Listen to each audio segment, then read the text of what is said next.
Baik, Assalamualaikum warahmatullahi wabarakatuh. Pada kesempatan ini saya akan memberikan ringkasan materi penyusunan bahan ajar dan rubrik penilaian yang diberikan oleh Dr. Syihabuddin Said dari Untirta.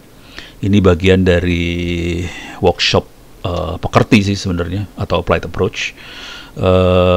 Saya upload ke server saya, YouTube saya, channel YouTube saya. Mudah-mudahan bisa diterima sama pemirsa YouTube saya yang kebanyakan hacker sih. Baik, Pak Syihabuddin Said ini kebetulan mempunyai channel di YouTube juga. Ini channelnya bisa Anda cari di Syihabuddin Said. Isinya banyak tentang bahan ajar dan sebagainya, termasuk karena beliau adalah mengajar tentang ekonomi Islam kalau nggak salah. Juga banyak juga yang berkaitan dengan keislaman. Jadi kalau buat saya sih oke-oke aja sih, sebenarnya bagus banget. Oke, jadi anda sarannya sih kalau tertarik bisa subscribe ke channel Pak Syihabuddin Said ini supaya subscribernya bisa jadi 100.000 subscriber. Oke, sekarang kita akan masuk ke, jadi ada dua materi besar hari ini. Yang pertama adalah tentang bahan ajar, yang kedua adalah tentang bagaimana mengevaluasi bahan ajar itu. Kita masuk ke bahan ajarnya. Bahan ajar adalah suatu materi perkuliahan atau pelajaran yang disusun secara sistematis sebagai sumber belajar untuk mencapai tujuan pembelajaran. Kira-kira itu bahan ajar. Biasanya ini yang membuat adalah dosen untuk proses belajar mengajar sih sebenarnya. Oke, cuman nggak gampang untuk membuat bahan ajar. Kita akan lihat pada kesempatan ini. Fungsi bahan ajar ada 3 secara umum. Ada yang untuk proses pembelajaran yang klasik, itu biasanya di kelas, ada siswa atau mahasiswa, ada guru, dan itu klasik banget.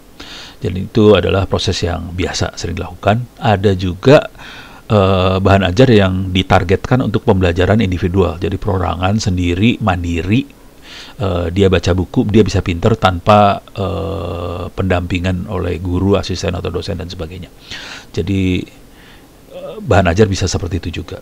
Ada juga bahan ajar yang ditargetkan untuk proses pembelajaran yang berkelompok. Ini terutama akan kerasa kalau kita di praktikum, di lab, segala macam. Kadang-kadang kita harus kerja kelompok ya. Jadi ada yang memang bahan ajarnya dipakai untuk kelompok gitu ya.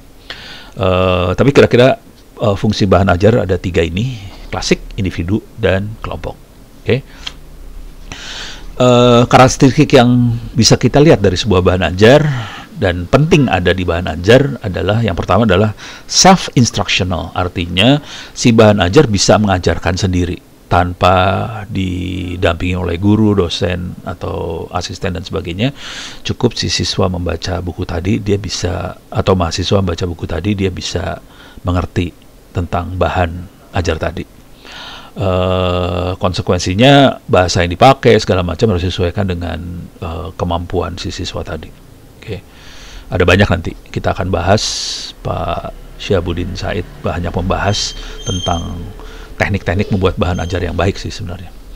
Nah, yang lain adalah self-contained dan standalone. Ini menarik banget. Artinya bahan ajar itu harus mandiri, harus berdiri sendiri, semua ada di situ, tidak tergantung pada bahan lain. Jadi kalau kita sudah kasih buku tadi atau bahan ajar tadi, mahasiswa bisa belajar sendiri dari bahan yang kita kasih tadi, tanpa perlu cari-cari yang lain lagi. Nah, ini penting banget karena kalau ada ketergantungan sama yang lain, jadi susah, proses belajar jadi susah. Nggak gampang sih sebenarnya membuat semua self-content. Konsekuensinya gurunya harus betul-betul menguasai semua materi, harus masuk. Jangan sampai ada materi yang ketinggalan, lepas dari bahan ajarnya. Jadi ini penting banget, self-contained sama standalone. Yang lain adalah adaptif. Artinya kalau ada perkembangan dari materinya, maksudnya ilmu tadi berkembang. Ini terutama akan sulit kalau kita mengajar ilmu teknologi ya. Kayak saya ngajarin teknologi, ini adaptif agak susah nih sebenarnya. Tapi pada dasarnya sebisa mungkin buku ajar itu bisa adaptif terhadap perkembangan. Kalau sampai terjadi perkembangan, sebisa mungkin bukunya jangan harus berkembang terus. Maksudnya buku harus diupdate terus, tiap 3 jam sekali update. Kacau tuh buku kayak gitu kan. Kalau ada perkembangan ya 5 tahun, 10 tahun lagi baru perlu diupdate, masih bisa ditolerir lah. Tapi bukunya sebisa mungkin ada perkembangan, dia tetap adaptif dengan perkembangan itu. Jadi konsekuensi yang terjadi adalah kita tidak mungkin menjelaskan detail tentang sesuatu yang berkembang tadi. Kadang-kadang kayak saya ngajar teknologi, seringkali saya harus mengajarkan prinsip yang paling penting dari teknologi yang saya ajarkan. Karena biasanya prinsip itu tidak berkembang secara drastis biasanya. Jadi perkembangannya lebih statis lah dia. Ya statisnya tetap ada jangkanya ya, ada waktunya. Tetap yang namanya statis kadang-kadang cuma 10 tahun, 5 tahun, 10 tahun. Kalau teknologi ya, kalau agama, apalagi agama itu kan bisa berabad-abad sama gitu kan, kalau agama ya. Tapi kalau teknologi kan perkembangannya rada nyebelin sih sebenarnya. Tapi sebisa mungkin kita adaptif, konsekuensinya kita harus memberikan sesuatu yang core-nya. Kita harus ngasih intinya.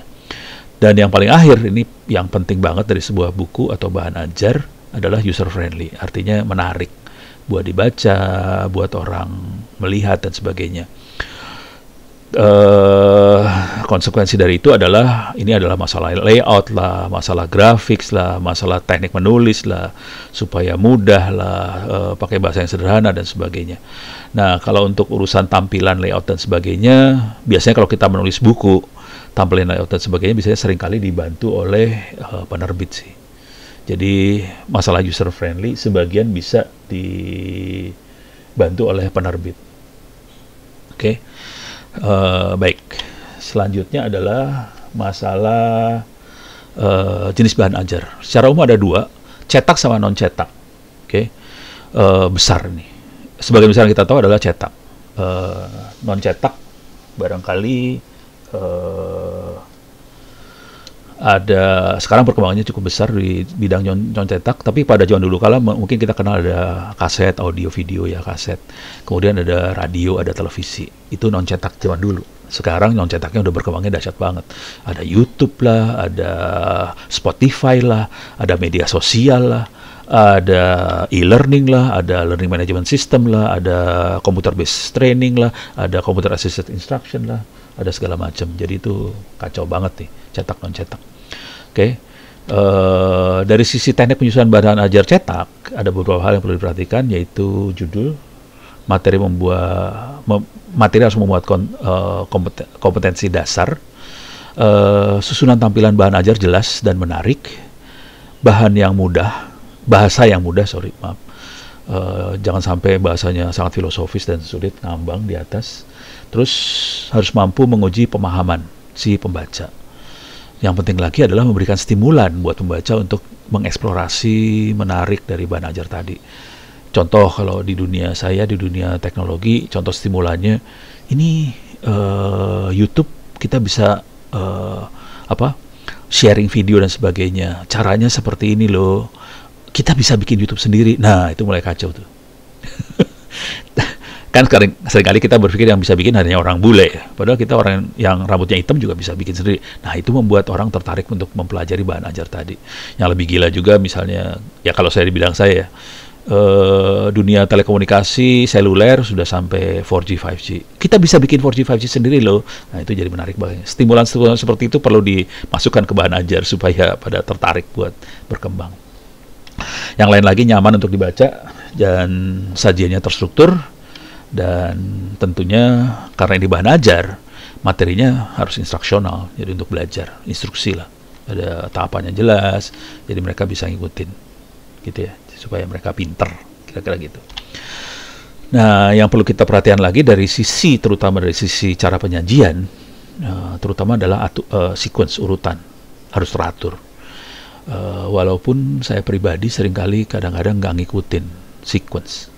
Karena kalau kita terlalu linier mengikuti sequence, tahapnya 1, 2, 3, 4, 5, 6, 7, 8, 9, 10. Si mahasiswa udah keburu ngantuk dulu di 1, 2, 3 ngantuk tidur. Jadi saya seringkali kadang-kadang saya kasih tahu nomor 10-nya. Nanti 10-nya kayak gini ya. Yang kita akan pelajari seperti ini ya. Jadi saya suka kadang-kadang loncat nih. Yang 10 saya ambil, kemudian kita akan baru nerangin. Dengan cara itu si mahasiswa jadi tertarik pada uraian yang akan kita buat. Jadi tetap teratur, tapi kadang-kadang saya ambil sebagian icip-icip dari yang apa yang akan kita pelajari nanti jadi apa, saya icip-icip saya ambil taruh di depan supaya mereka waktu belajar jadi tertarik sama itu semua. Dalam proses penyajian nggak mungkin kita langsung ke sesuatu yang kompleks. Biasanya kita harus mulai dari sesuatu yang sederhana, bertahap, pelan-pelan dibangun, bangun satu persatu, dikaitkan satu sama lain menjadi sesuatu yang kompleks. Jadi bentuknya selalu seperti itu, dan bentuknya kalau di teknologi sih sangat modular, modul-modul diterangkan satu-satu, kemudian kita gabungin jadi sesuatu yang kompleks. Itu juga konsekuensinya kita membangun dari yang mudah, digabungkan jadi yang sulit atau sukar. Kira-kira itu urutannya. Dan antar bahan kajian itu biasanya saling terkait satu sama lain dan saling memperkuat satu sama lain, gitu ya. Yang juga tidak kalah penting adalah harus bisa menarik minat perhatian si peserta didik, menantang dan merangsang peserta didik untuk mempelajari buku itu tadi. Jadi biasanya cara menantang dan merangsangnya saya seringkali ngasih icip-icip akhir. Anda belajar ini buat apa sih? Apa yang akan bisa Anda dapat dari pelajaran pelajaran ini di akhir? Gitu. Dan kalau udah gitu mulai belajar, gitu ya. Tentunya itu semua konsekuensinya adalah sistematika pengorganisasian dari materi ajar, dan tentunya dalam proses penulisan kita harus memperhitungkan aspek kemampuan si peserta didik. Oke. Evaluasi bahan ajar menjadi penting karena penilaian adalah suatu yang putusan terhadap sesuatu yang ukuran baik atau buruk. Oke. Jadi ini evaluasi penting banget karena kita harus menilai baik atau buruk. Penilaian bersifat kualitatif, kata-kata, dan hasil dari penelitian adalah untuk memperbaiki kualitas sih sebenarnya, gitu. Oke, dalam proses ini semua sebetulnya kita akan mengevaluasi dalam proses ini kita mengikuti siklus proses belajar yang ada di dunia pendidikan. Jadi ada proses perancangan, pembelajaran semester, dan kemudian ada proses belajar dan proses lulusan. Jadi bahan ajar gitu kita evaluasi supaya cocok sih sebenarnya, supaya kelulusan ini benar bagus. Dan ini jadi feedback bahan ajar seperti apa. Tapi seringkali proses ini saya kadang-kadang harus memasukkan dalam proses belajarnya juga sekalian, supaya jangan sampai si mahasiswa udah lulus nggak bisa diperbaiki lagi. Jadi kadang-kadang, apalagi seringkali ini bisa dengan mudah terutama kalau kita taruh di dunia online, masukan yang lewat internet segala macam jadi enak banget. Oke. Dan ini mahasiswanya jadi umum gitu ya, seru banget. Dan itu saya lakukan menggunakan e-learning yang free sih. Oke. Dan penilaian bahan ajar itu ada desain bahan ajar. Ini ada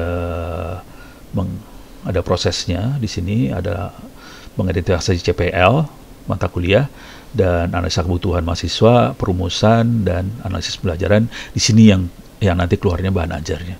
Kemudian kita kembangkan, ini mulai di deployment, kita mulai masukkan 5, 6, 7 ini disebarkan dalam proses menjadi bahan ajar tadi di kuliah dan sebagainya.